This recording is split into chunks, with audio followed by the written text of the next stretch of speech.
हवेली की रहस्यमय रातें। बड़े शहर से गांव में आया राहुल ने अपने दोस्त संजय के साथ एक बुजुर्ग हवेली को देखा। इस हवेली में बसते हुए अनेक किस्से और अफसाने थे। लोग इसे अब भूतिया हवेली मानते थे। गांव के बड़े बड़े वृद्ध भी इस हवेली की गुप्त बातों के राज में विश्वास नहीं करते थे। राहुल और संजय ने भी इसे सुना और उनमें उत्सुकता बढ़ी।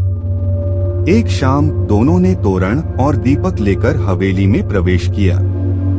अधिक अंधेरे के बीच उन्होंने हवेली के एक बड़े कमरे में जाकर एक पुराना संदूक देखा।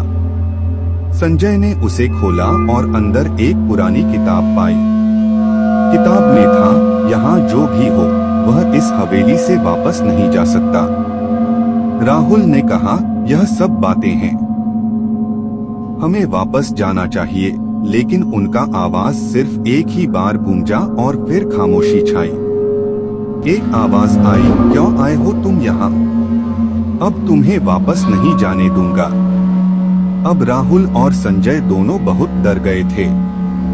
वह आवाज अंधेरे में से आ रही थी, लेकिन कहां से आ रही थी यह भी उन्हें समझ नहीं आ रहा था।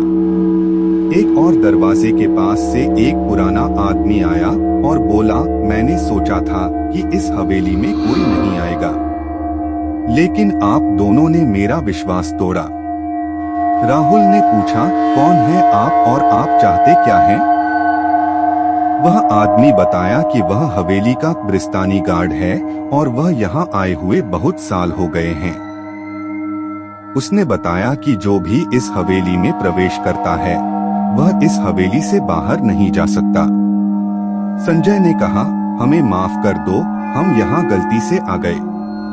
गार्ड ने कहा, मुझे यह सब नहीं मालूम, लेकिन अगर तुम मेरी मदद करोगे तो मैं तुम्हें बाहर ले जा सकता हूँ। राहुल और संजय ने उससे वादा किया कि वह मदद करेंगे।